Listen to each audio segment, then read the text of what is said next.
Muy buenas tardes y bienvenidos a un nuevo programa de la Hora del Aula de la Experiencia. En la tarde de hoy vamos a seguir aprendiendo nuestros contenidos, pero antes queremos ayudarles a la hora de acceder a ellos. Vamos a ver un pequeño tutorial para que sea más fácil entrar en las reuniones de Zoom. Lo primero deciros que tenemos que encender nuestro ordenador. Nos aparecerá la pantalla con nuestro fondo de escritorio y nuestras carpetas. Nosotros vamos a clicar en el navegador que normalmente utilizamos. Escribimos la palabra Zoom, le damos a descargar y seguimos los pasos que vamos a detallar a continuación. Nos va a aparecer una pantalla muy parecida a esta, si no es esta igualmente, y le vamos a dar a registrarse. Una vez que le damos a continuar, introducimos nuestro correo electrónico.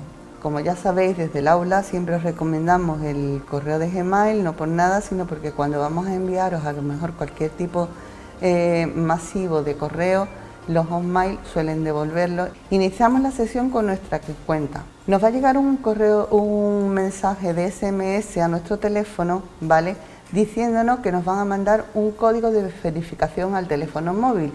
Una vez que les damos a enviar, nos ha llegado un código que empieza por G y tiene 6 dígitos, y esos 6 dígitos los escribimos en ese recuadro que nos sale.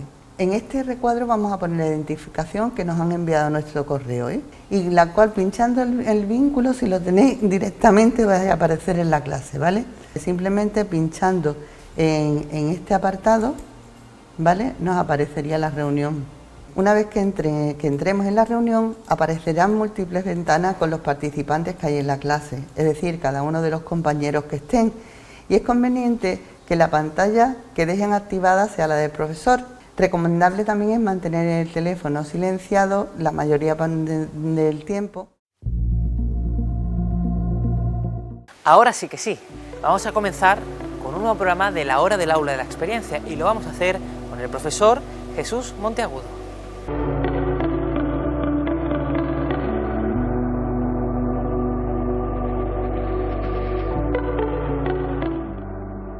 Hola a todos los alumnos y alumnas del Aula de la Experiencia.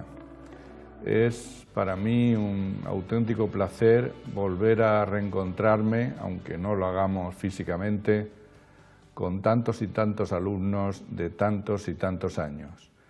La pandemia nos ha tenido alejados y el aula nos da la oportunidad de poder contactar con vosotros a través de este medio, a través de la televisión de Huelva. Por lo tanto, estoy encantado de volver a recuperar esta clase, esta manera, este encuentro, aunque sea virtual. Espero y deseo que todos estén bien y que esta pandemia no haya hecho daño a ninguno de tantos alumnos, tanto pasados como presentes, como casi futuros a los que todavía no conozco. Les voy a hablar de un tema que los más veteranos ya conocen, porque ya hemos comentado otras veces. Incluso hemos hecho salidas de campo y lo conocen aún mejor por haberlo recorrido. El tema es un mosaico de paisajes en la provincia de Huelva. Este tema lo vamos a dividir en dos partes. La primera, que será hoy, hablaremos sobre las claves comprensivas e interpretativas de la geografía de ese mosaico de paisajes. Y en una segunda oportunidad veremos los paisajes en sí mismos. Tienen ustedes delante, para empezar, la vista que tenemos desde el mirador del puerto de Alájar. Esa vista desde donde se mira a la provincia de norte a sur, y que les he comentado más de una vez a quien ha venido conmigo que en un día despejado se podría ver el mar. Vamos a empezar planteando un tema, una parte teórica, que es la complejidad del concepto de paisaje. Me voy a basar en los trabajos de unos compañeros míos, de Juan Francisco Ojeda Rivera y de Marta Rubio. Desde la geografía, los conceptos que manejamos habitualmente son los conceptos de espacio. Para nosotros el espacio es toda o una parte de la superficie terrestre. Eso es un concepto abstracto. Cualquier parte, cualquier trozo de la superficie es un espacio geográfico. Pero el espacio geográfico, así en términos generales, no es demasiado útil, porque ya sabemos que nos referimos a un punto de la superficie terrestre. De momento el resto de los planetas no nos interesan. A nosotros lo que nos interesa especialmente es el territorio. Y cuando nosotros hablamos de territorio, hablamos de un espacio domesticado. ¿Qué es domesticar? Pues domesticar es hacer nuestro el espacio, darle nombres, trazar carreteras, ordenarlo, hacer una ordenación del territorio, en definitiva, humanizarlo. En los paisajes vamos a utilizar siempre elementos transdisciplinares, como la literatura. Yo voy a utilizar al Principito para explicarles a ustedes rápidamente qué es domesticar el espacio, qué es el territorio. Y lo voy a hacer utilizando el capítulo del zorro. Recuerden ustedes aquel capítulo, decía el Principito: ¿quién eres tú? ¡Qué bonito eres! Soy un zorro. Ven a jugar conmigo, le propuso el Principito. Estoy tan triste. No puedo jugar contigo, dijo el zorro. No estoy domesticado. ¿Qué significa domesticar? Es una cosa ya olvidada, dijo el zorro. Significa crear vínculos. ¿Crear vínculos? Sí, verás, dijo el zorro. Tú eres para mí solo un muchachito, igual a otros. No te necesito para nada, tampoco tienes necesidad de mí. No soy para ti más que un zorro, como otro zorro cualquiera. Pero si tú me domesticas, entonces tendremos necesidad uno del otro. Tú serás para mí único en el mundo, como también lo seré yo para ti. Por favor, domestícame, le dijo. Bien quisiera hacerlo, respondió el Principito, pero no tengo mucho tiempo. He de buscar amigos y conocer muchas cosas. Solo se conoce bien lo que se domestica, dijo el zorro. Los hombres ya no tienen tiempo de conocer nada. Todo lo compran, ya hecho. Y como en las tiendas no se venden amigos, los hombres ya no tienen amigos. Si quieres tener un amigo, entonces debes domesticarme. ¿Qué debo hacer?, preguntó el Principito.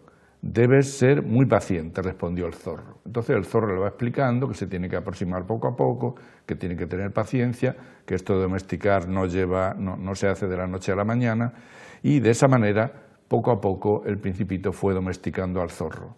Cuando llegó el día de la partida, el zorro dijo: voy a llorar. Yo no quería causarte daño, pero tú quisiste que te domesticara. Así es, dijo el zorro.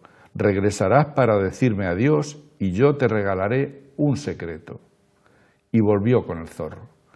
Se fue y después volvió con el zorro. Adiós, dijo el Principito con tristeza. Adiós, dijo el zorro. He aquí mi secreto. Solo con el corazón se puede ver bien. Lo esencial es invisible a los ojos.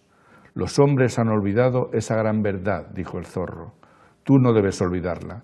Eres responsable por siempre de lo que hayas domesticado.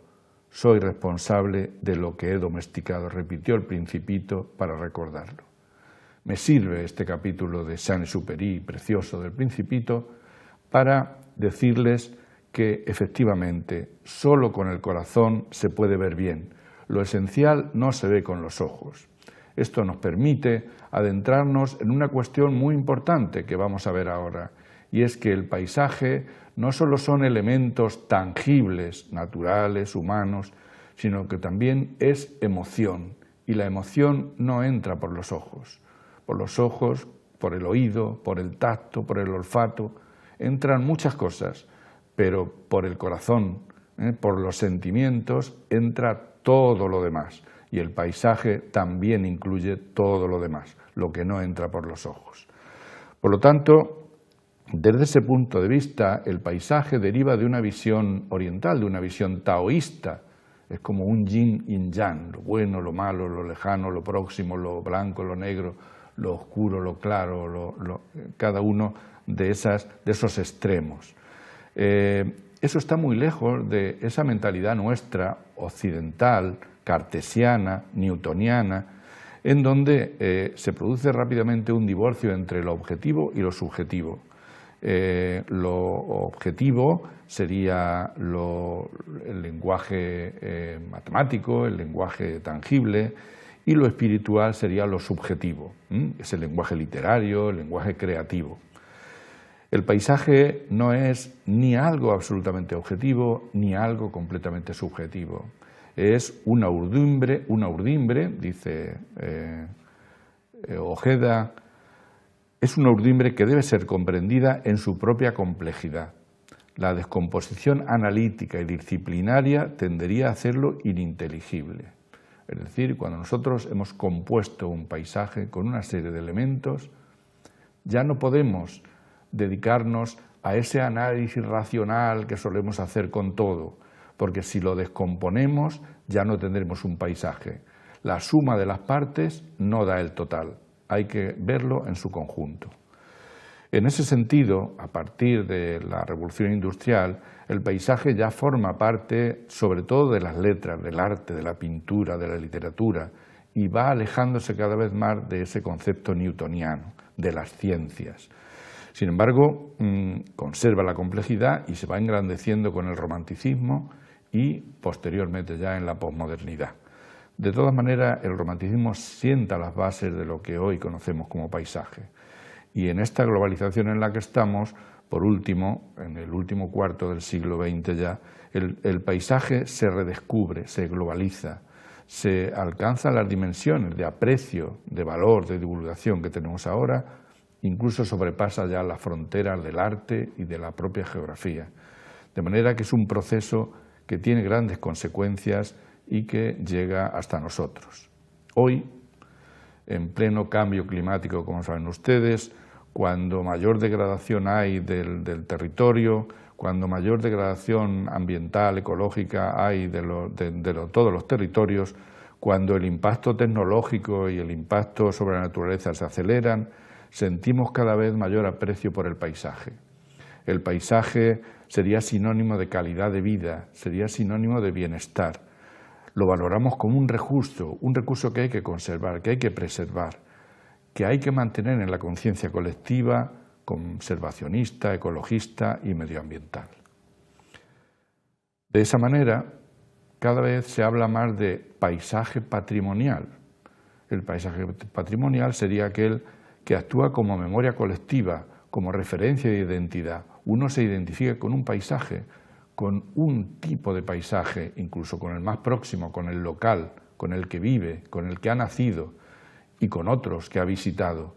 De forma que el paisaje pasa a ser parte de uno mismo, parte de una sociedad, parte de una persona, parte de un individuo.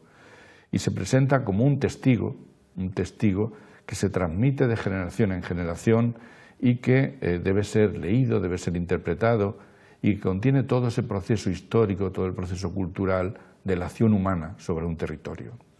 Existe una voluntad social para recuperar esa proximidad y el paisaje recupera cada vez más su verdadero valor y su sentido natural y cultural. De esa manera, el paisaje pasa a ser, como he dicho antes, un patrimonio. Pero, indudablemente, el paisaje es siempre tensión. Hay una tensión dialéctica continua entre lo tangible y lo intangible, entre lo natural y lo humano.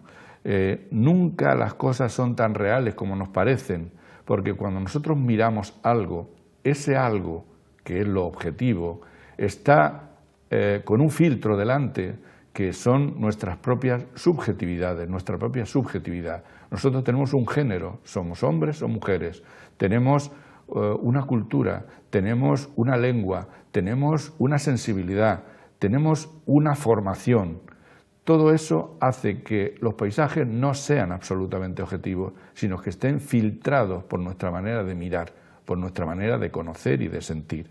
De esa manera, además de esas tensiones, se opondría siempre esa tensión permanente de objeto-sujeto y estética-ética. En ese sentido, ahí surge esa complejidad y a menudo eso que parecen contradicciones pues acaban convirtiéndose en complementariedades, en interrelaciones, en multidimensionalidades, y en lugar de empobrecer el paisaje lo que hacen es enriquecerlo si lo planteamos debidamente. De esta manera, Juan Francisco Ojeda y Marta plantean que para aproximarse al paisaje hay que hacerlo cada vez más de una manera pluridisciplinar, interdisciplinar y transdisciplinar. Ya no vale solo con mirarlo desde el arte, desde la geografía, desde la literatura, desde la pintura. No vale una sola ciencia o una sola arte. Hay que analizarlo de una manera híbrida. Hay que hacer que el paisaje copertenezca a varias ciencias o a varias artes o a varias disciplinas. De manera que eso acaba siendo un objeto subjetivado y un sujeto objetivado. No es ni plenamente objetivo ni plenamente subjetivo. Y en ese sentido, lo que plantea Juan Francisco definitivamente es que para entender el paisaje hay que entenderlo en toda su plenitud como una realidad compleja, no complicada. Lo complicado se puede subdividir, se puede hacer partes, se puede analizar trozo a trozo, pero lo complejo no se puede subdividir. Hay que analizarlo en su integridad, en su totalidad, en su conjunto, y el paisaje hay que verlo en su conjunto. En el momento que eliminemos una de sus partes o una de las sensaciones, lo tangible, lo intangible, lo objetivo, lo subjetivo, lo natural, lo humano, estamos terminando con el paisaje. El paisaje es, por tanto, esa urdimbre que no se puede dividir, que no se puede realizar. Es esa realidad híbrida y compleja, y en ese sentido debemos distinguir estas consideraciones, estos conceptos.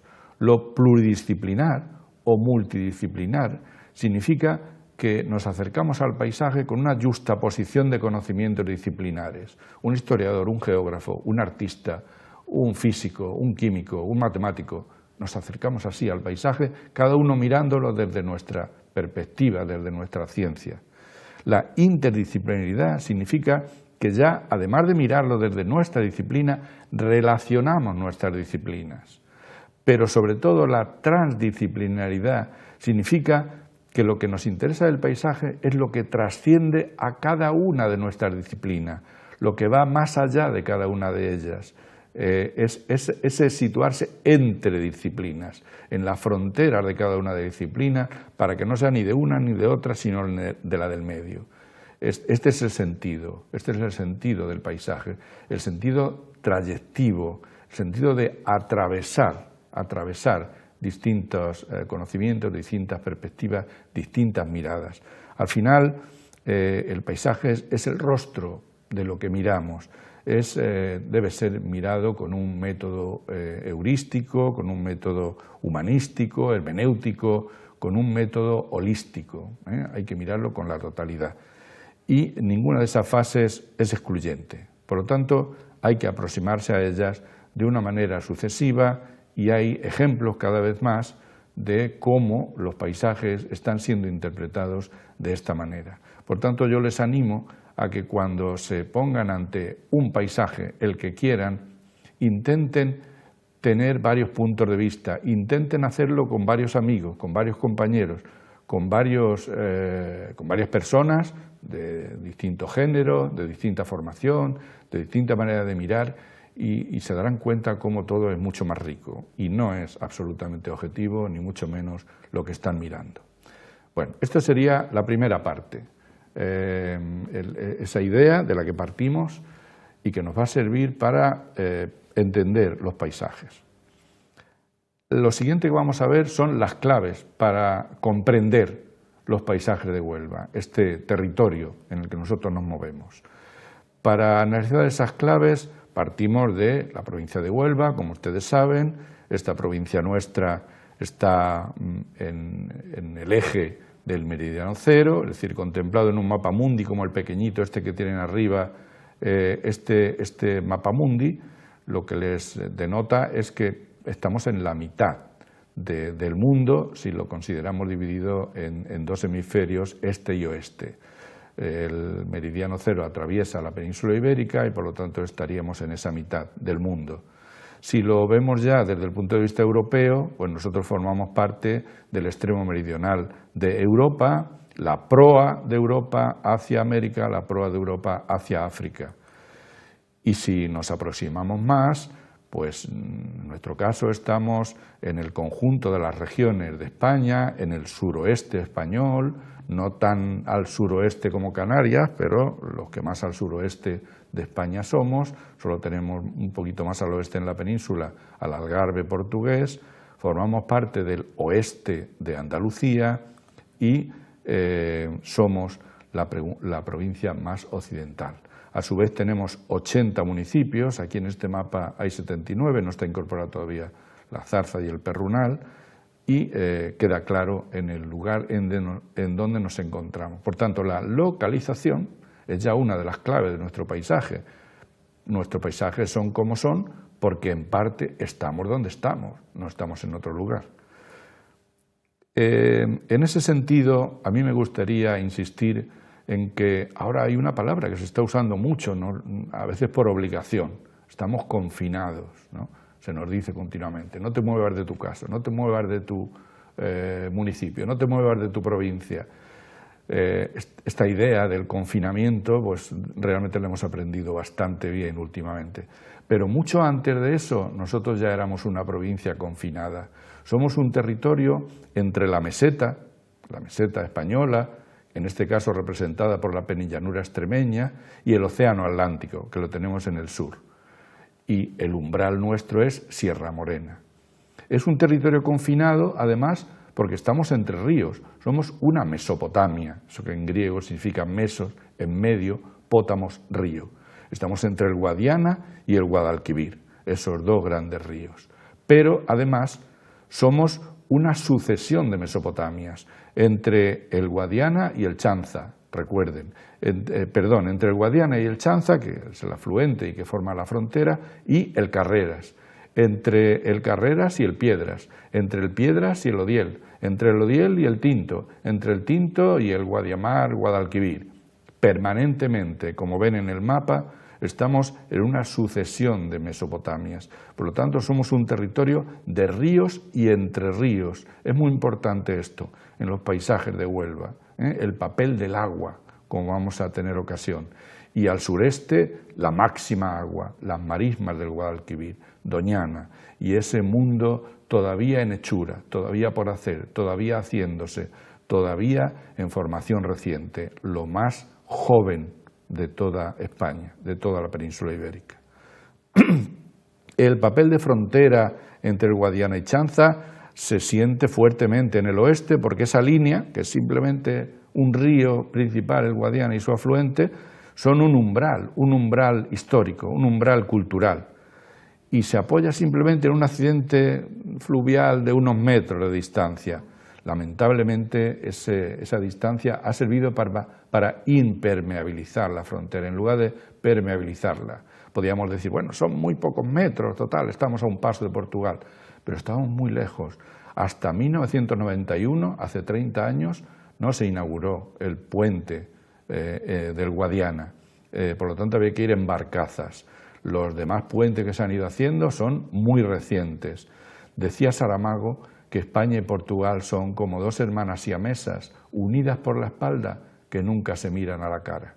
¿Qué es lo que ocurre? Pues lo que ocurre es que pese a la poca distancia, las conexiones han sido muy pocas y las diferencias culturales muchísimas. Afortunadamente, con el ingreso de España y Portugal en la Unión Europea en 1996, esas diferencias han empezado a limarse, han empezado a eliminarse, han empezado a hacer que la frontera sea cada vez más permeable y menos impermeable y que realmente el río Guadiana y el Chanza no sean un verdadero obstáculo. Ya hemos hecho puentes, pero estoy seguro que habrá que seguir haciendo más y habrá que seguir comunicándose más. Por el otro extremo, por el del Guadalquivir, el final de la provincia de Huelva es la punta de Malandar, es Doñana, ese cordón de dunas del Avalario, ese extremo que se va alargando por la fuerza del viento constante, del viento de poniente, del viento foreño, como se le llama. Esa deriva de poniente es la que va alargando esa punta y llega hasta Sanlúcar de Barrameda. Por lo tanto, en el extremo sureste también hay un lapsus, también estamos incomunicados con el otro lado. El Guadalquivir también es un límite, también es una frontera que nos separa de la provincia de Cádiz, a través de Sanlúcar de Barrameda y Trebujena, y de la provincia de Sevilla, con Lebrija, las Cabezas de San Juan o los Palacios. Es decir, ustedes tienen ahí la imagen de cómo el Guadalquivir nos separa y nunca, ni siquiera recientemente, y hemos tenido grupos políticos muy diversos, todos han dicho que en algún momento iban a acercarnos, no por Doñana, yo desde luego soy absolutamente enemigo de unir las provincias de Cádiz y Huelva por Doñana hay que dejarla tranquila, pero sí se podía haber hecho por algún otro punto. Sin embargo, el río ha sido un espacio impermeable para la comunicación. Es una maravilla ver toda esa serie de mantos eólicos, de médanos, de dunas móviles del Avalario y cómo termina en esa punta de Malandar y, sobre todo, esa idea del río como separación, lamentablemente, parte que hay que tener en cuenta en los paisajes de Huelva. Por ser el sur de la provincia un espacio en permanente formación, esa transición entre el macizo espérico y la zona más joven, que es la de Doñana, entonces la mayor parte de los ríos de Huelva que van desembocando en el mar lo hacen a través de marismas o a través de flechas o restingas. Por eso todo el litoral que ustedes tienen en la pantalla, desde la desembocadura del Guadiana hasta la del Guadalquivir, pasando por el Carreras, pasando por el Piedras, pasando por el Tinto y el Odiel con la ría de Huelva, van formando esas flechas, esas restingas o esas marismas. Es un litoral en creación. Ya tendremos ocasión de verlo. La segunda cuestión que quiero dejar clara es que formamos parte del macizo espérico, que es el macizo herciniano, la meseta, porque Sierra Morena es un reborde, el reborde meridional de la meseta, y es meseta en sí misma, es una arruga de la meseta en el sur, y por lo tanto está hecho de los mismos materiales que está hecho la meseta, de rocas muy antiguas, incluso precámbricas, rocas paleozoicas, rocas de las eras más antiguas. En la imagen pueden ustedes ver perfectamente cómo esa línea oscura separa el triángulo sureste de la provincia, que es la zona del condado Campiña, del resto que tanto la sierra propiamente dicha como el Andévalo forman parte de esa Sierra Morena. Fíjense si en Huelva será la máxima extensión de toda la Sierra Morena existente en Andalucía, que de los 10.128 kilómetros que tiene la provincia, al menos 7.000 kilómetros cuadrados son de Sierra Morena, son de este paleozoico del que estamos hablando. Por lo tanto, es una unidad geomorfológica que marca los paisajes de la provincia de Huelva.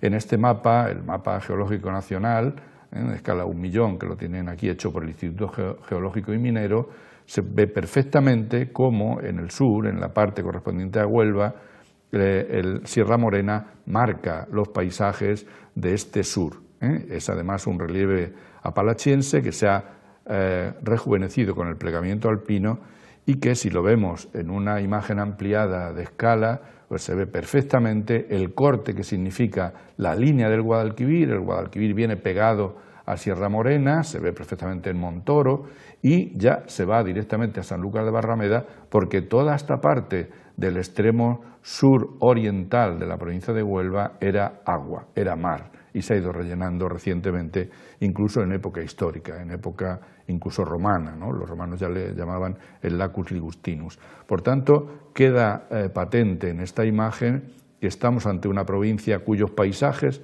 necesariamente están marcados por esa triple característica desde el punto de vista comprensivo territorial. El Paleozoico, lo antiguo, lo precámbrico, la era secundaria y terciaria en la juventud del extremo sureste y luego lo reciente de todo el litoral de la provincia de Huelva. Aquí tienen ustedes otro mapa en donde se ve perfectamente cómo los materiales predominantes pues son pizarras, calizas, son dioritas, es lo que conocemos generalmente con el nombre genérico de rocas magmáticas, rocas metamórficas, rocas silíceas por su composición en sílice, o en el macizo de Aracena es un macizo calcáreo, de ahí que estén allí las grutas de Aracena. Por lo tanto, en ese sector mayoritariamente son rocas antiguas, y en la parte del condado, en la parte que está más al sureste, pues son rocas blandas, rocas muy recientes, de ahí que predomine la agricultura.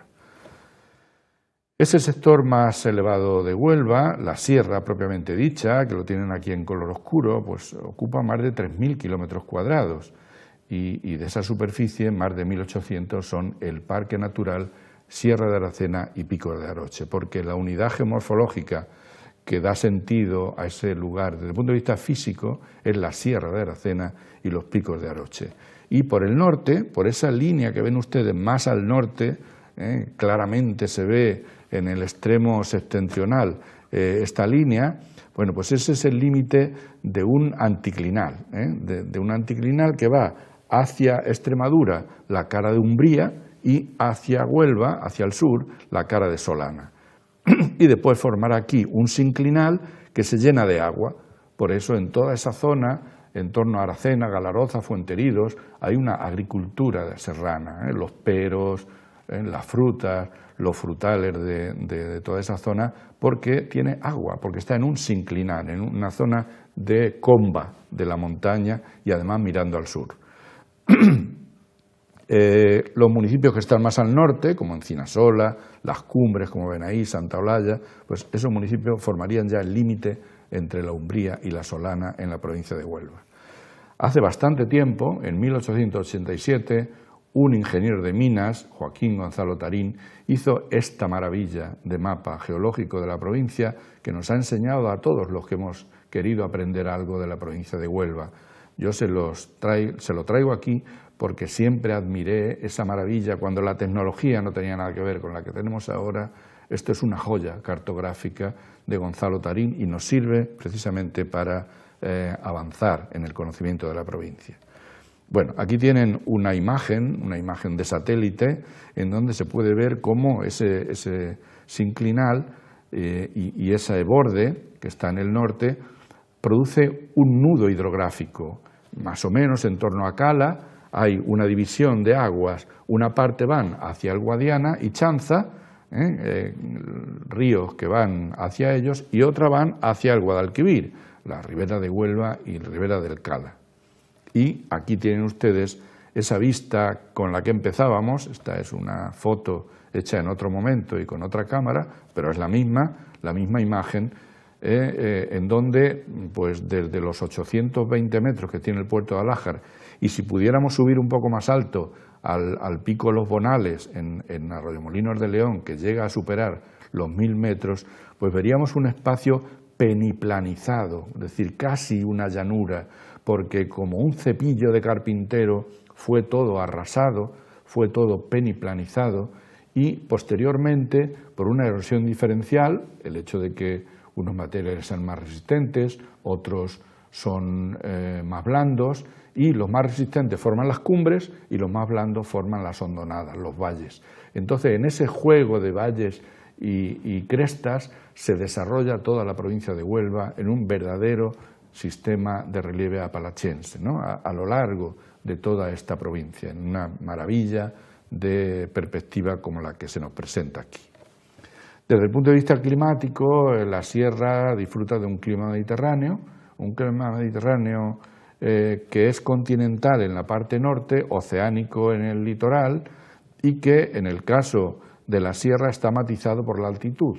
Por lo tanto, tenemos una pluviosidad más alta en la zona serrana, que en algún caso puede llegar incluso a los 1000 milímetros, mientras que en el sur oscilamos en torno a los 500 milímetros de lluvia anual. Entre esos dos extremos se mueve toda la provincia, ¿no? Más o menos en torno a los 500 y como mucho 1000 milímetros. Lo normal está en torno a 700 milímetros en la sierra. Esto también hace que nosotros entendamos que la variedad de paisajes se debe, en cierta manera, a este clima, que a su vez condiciona naturalmente la vegetación. ¿Y condiciona qué? Pues la existencia del agua. Es el mundo del agua que yo les decía.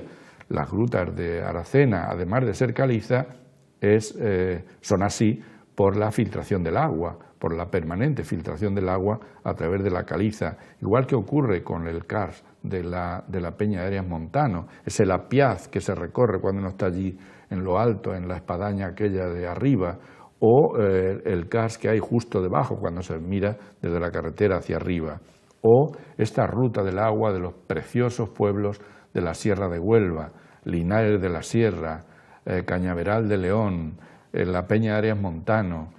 Todo esto es un mundo de agua porque, en cierta manera, en alguna parte hay una permeabilidad del agua y en otra parte hay una impermeabilidad del agua, y todo eso junto forma el mundo del agua de la sierra. Por supuesto, no podemos olvidar que ese tipo de clima mediterráneo, con un verano muy seco, es el que condiciona la vegetación. Las climas son esos quercus que todos conocemos, el quercus ilex, la encina, el quercus suber, el alcornoque, y acompañándolo a ellos algún otro que nos han traído, por supuesto, todo el matorral mediterráneo de retamas, lentiscos, espinos, enebros, sabinas, etcétera, etcétera. Pero además los repobladores en la Edad Media trajeron su propio escenario, su propia escenografía, se trajeron el castaño, este árbol de hoja caducifolia que no corresponde al clima mediterráneo, porque el clima mediterráneo lo que predomina en él es la hoja perenne para mantenerse y resistir la sequía del verano, y los castañares en la provincia de Huelva, en la sierra, dan esa otra nota magnífica, preciosa, colorida, del mundo del otoño, en esa zona, sobre todo de Aracena, Fuenteridos, Castaño del Robledo, Galaroza, es el foco mayor del castaño en la sierra. La siguiente unidad para entender las claves es la prolongación de la sierra, esta otra zona de este otro color que tienen ustedes aquí, morado, que es el Andévalo, una gran plataforma, un piedemonte que tiene más de 4.000 kilómetros cuadrados de extensión y en el que, por la tensión de las presiones, se ha formado lo que se conoce con el nombre de faja pirítica del suroeste peninsular. Es decir, los empujes, las tensiones de los paroxismos de la formación de las montañas ha tensionado esas rocas y ha mineralizado las rocas. De hecho, nosotros somos una de las provincias primero conocidas en el mundo de minas de pirita. La pirita, como saben, fundamentalmente tiene hierro, tiene cobre, tiene oro y plata. Bueno, pues por eso somos un territorio minero, por estas mineralizaciones en el Andévalo fundamentalmente, por las tensiones de la presión de ese zócalo siberiano que parece que nos queda muy lejos, pero que empuja, y el zócalo sahariano, que nos queda un poco más cerca y que también empuja, ¿no? Entonces nosotros somos un bocadillo entre esos dos grandes zócalos que producen un territorio como el del Andévalo, amplio, ralo, duro, seco, tanto en la zona que se aproxima a Sevilla como especialmente en la zona que se aproxima a Portugal, y que está recorrido por los ríos Tinto y Odiel fundamentalmente y sus afluentes en esas Mesopotamias que hemos tenido ocasión de ver al principio. Ese Andévalo entonces está surcado por esos ríos y lo que predomina en él es el color rojo, ese rojo del óxido de hierro, de las escorias de las minas que como esponjas van lixiviando el agua de lluvia, la van enviando a los ríos y van dando ese color rojo conocido desde la más remota histórica, como ya les explicó muy bien el profesor Juan Campos. Los nombres pues dan cumplida cuenta de lo que está ocurriendo. Río Tinto, Tintillo, Agrio, no hay más que hablar, son ríos que tienen que ver con el mundo minero. El clima es el clima mediterráneo continentalizado y aquí lo que predomina es el matorral. Lamentablemente, tanto la acción minera del siglo XIX, que para hacer esas teleras, que hablaremos después, deforestaron una parte importante del territorio, como posteriormente los cultivos de eucaliptus pues han arrasado con una parte importante del Andévalo, de manera que lo que vemos es este paisaje, que se diferencia bastante del anterior, que es ya de pie de monte, no tiene la pendiente que tenía el otro que hemos visto desde la sierra, y sobre todo está mucho más deforestado, mucho más degradado. Es un territorio con un alto grado de degradación, en donde el paisaje pues es un paisaje en cierta manera degradado, pero a mí no me gusta nunca poner calificativos, porque quien vive en esa zona, este paisaje le parece maravilloso, es el que ha conocido toda su vida y lo quiere como patrimonio, no quiere que se lo destruyan. Por lo tanto, hay que tener el máximo respeto por cualquier elemento que forme parte de un paisaje. En el siguiente tramo es el que queda ya en el extremo suroriental. Vean ustedes, perfectamente marcado por el límite de Sierra Morena y el Andévalo, y cómo queda ya ese borde del sector suroriental. Es la tierra llana de Huelva, como le llamaba Gonzalo Tarín, es esa zona que permanentemente es una Mesopotamia entre los ríos, pero que nosotros conocemos con el nombre de Campiña desde el punto de vista de la agricultura, porque es la zona de agricultura por excelencia en Huelva, pero también la zona del condado por razones históricas que explicaremos más tarde. Toda esta zona corresponde fundamentalmente al condado de Niebla, de ahí el apelativo del condado, y está formado por arcillas, por margas, por arenas plioceno-cuaternarias, es decir, por rocas muy blandas que se labran fácilmente y en donde no hay grandes montañas, ni grandes relieves, ni hondonadas, ni grandes elevaciones. Todo es mucho más llano y el relieve, las alternancias entre altos y bajos se debe sobre todo a los arroyos, al arrastre de ríos relativamente pequeños, excepto los afluentes del Guadalquivir, el Guadiamar y el propio Guadalquivir, y como ya hemos dicho antes, el papel que juega el Tinto y sus afluentes, pero no es una zona de grandes relieves. El cultivo es el que predomina, y especialmente la trilogía mediterránea, la trilogía formada por el cereal, la vid y el olivo, y muy especialmente por la denominación de origen Condado de Huelva. La denominación de origen protegida son los viñedos del condado, el cultivo por excelencia en estos campos abiertos, en estos paisajes altamente antropizados, ¿no? En donde el árbol, como no sea el olivo, no hay muchos otros que destaquen en ese ámbito. Sigue habiendo dehesas, incluso hay toros bravos, pero el predominio es el predominio agrícola, el predominio de una agricultura de labor, de carácter permanente, como el olivo y el viñedo, o de carácter anual, como el cereal o como el girasol. La uva, característica de toda esta zona, se une en ese sentido también a los pinos, ¿no? En este territorio ya empiezan los pinares, como ocurre en Doñana, pinares que en parte son naturales, porque se han encontrado piñones en excavaciones arqueológicas, pero son sobre todo desde la Edad Media y siglo XVIII, cuando todo este ámbito, incluida Doñana, se repuebla del pino piñonero, el Pinus pinea. De ahí que el paisaje de pinar sea también otro de los predominantes en este ámbito.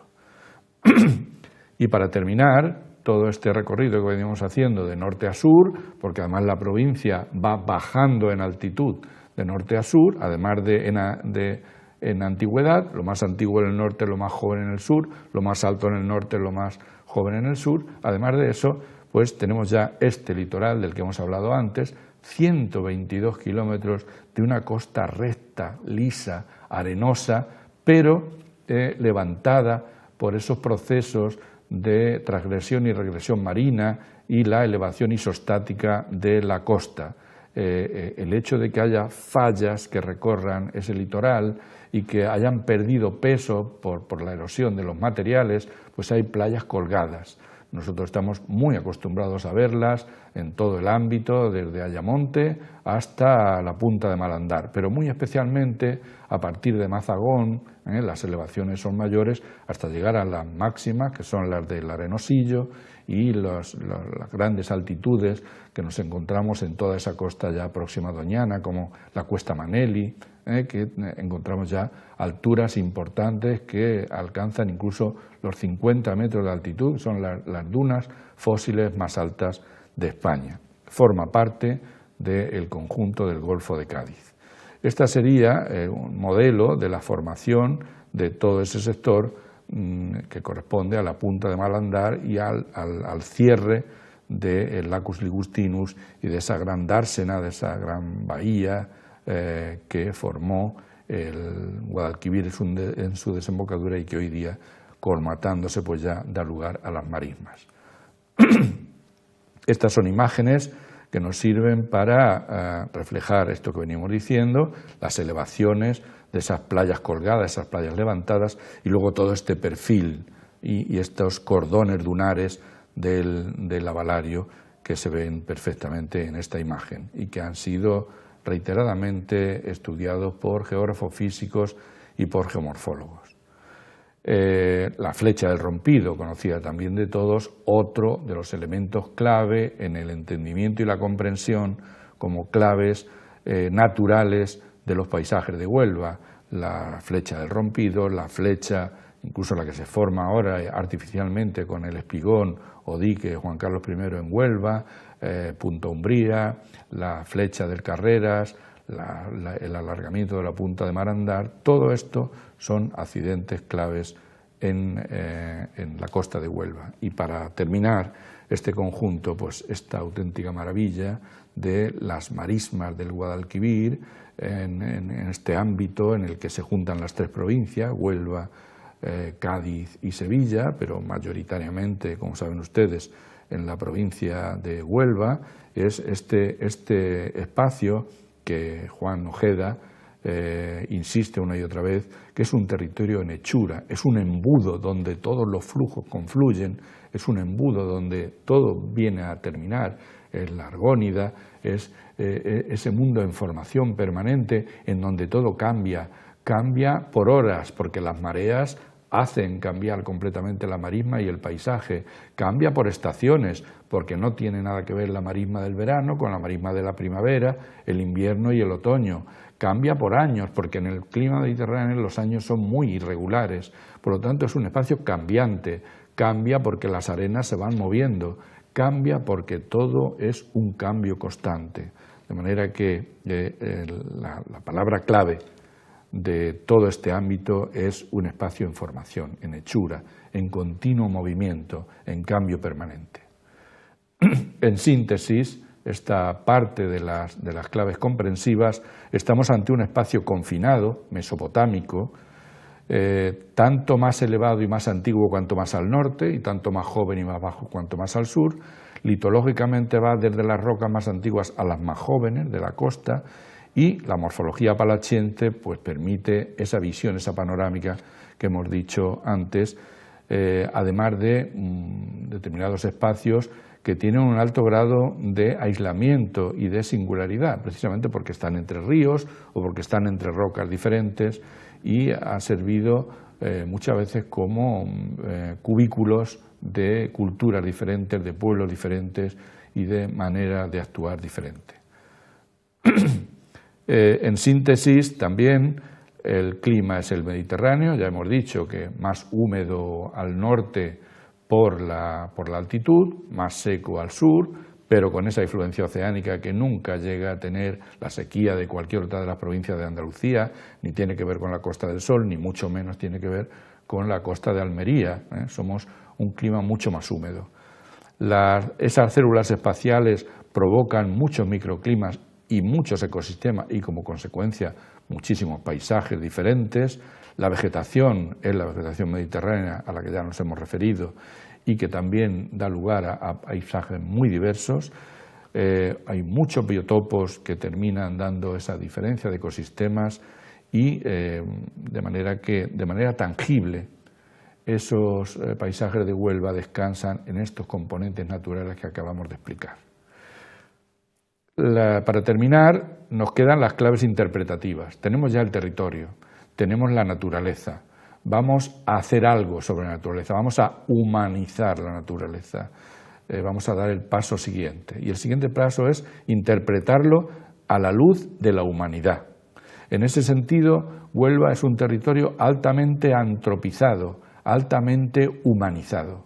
Desde la más remota antigüedad, como insisto, les han explicado ya profesores como el profesor Juan Campos o como el profesor Carriazo, o como la propia rectora María Antonia Peña en la época contemporánea. La historia es clave para entender el territorio de Huelva. En este sentido, geografía e historia se funden sin posibilidad de separar. Y en el paisaje, como ya hemos dicho que es complejo, pues todavía es más difícil separar la historia y la geografía. De manera que todo conocimiento histórico que ustedes tengan sobre el territorio, vuélquenlo sobre lo que acabamos de comentar y tendrán un paisaje complejo y sobre todo interesantísimo y bellísimo en muchos lugares. No olvidemos que estamos en un fondo de saco, en un final de trayecto.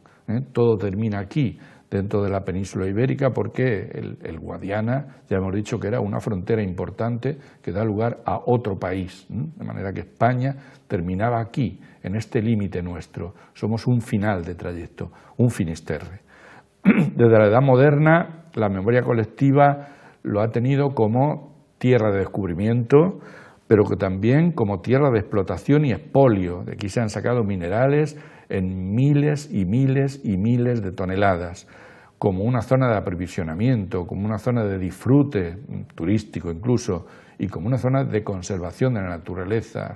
Estamos orgullosos de tener Doñana, de tener el Parque Natural Sierra de Arcena y Pico de Aroche y de tener tantos y tantos espacios naturales como tenemos, la mayor densidad de espacios protegidos de Andalucía en relación con nuestra superficie provincial.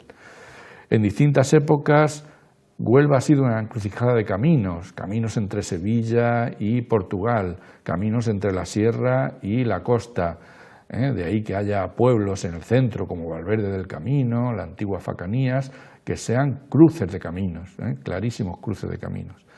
En la actualidad, sin embargo, nos podemos considerar un territorio desconectado. Lo pueden ustedes ver en la prensa todos los días. Estamos lejos de los grandes ejes de transportes y comunicaciones. Es una profunda geografía del abandono, una geografía de la despoblación en el norte, del envejecimiento en el norte y en el oeste, y una geografía viva, muy activa, pero insostenible ambientalmente, por la ocupación agrícola intensiva, por el turismo, por la actividad urbanística en el sur. En ambos casos, el abandono y la sobreexplotación son problemas sociales, territoriales, ambientales muy graves. En el primero hay una pérdida importante de cultura y en el segundo una presión altísima sobre los factores limitantes, como son el agua, el suelo, la energía y los residuos. Muy bien, pues en la siguiente sesión completaremos esta parte del análisis interpretativo y sobre esta humanización construiremos los paisajes de la provincia de Huelva. Muchas gracias por su atención y he estado encantado de volver a estar de nuevo con ustedes, queridos y queridas alumnos del Aula de la Experiencia. Gracias.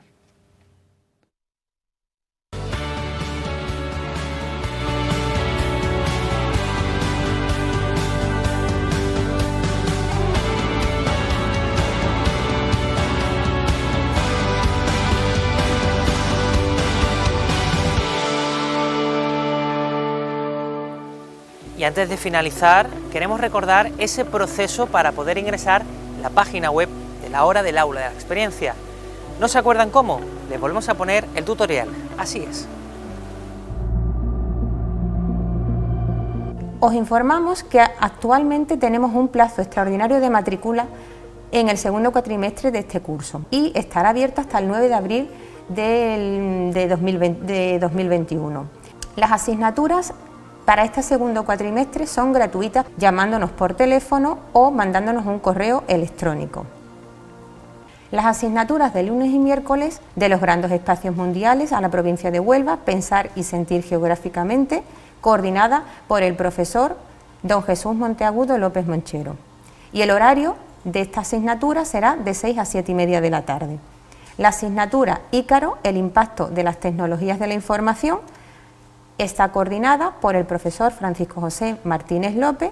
Las asignaturas de martes y jueves de la diosa madre al Imperio Cristiano, coordinadas por el profesor don Patricio Guinea Díaz, y la asignatura Historia del Arte Contemporáneo, coordinada por el profesor don Juan Prieto Gordillo.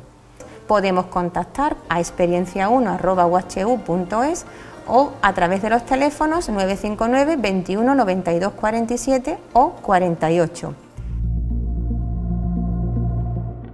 Y esto ha sido lo que hemos tenido en el día de hoy, la hora del aula de la experiencia. Ya sabes, la próxima semana regresaremos con más contenido y lo haremos con los profesores Luis Gómez y Miguel Ángel Márquez. Hasta entonces, les esperamos aquí en Huelva Televisión.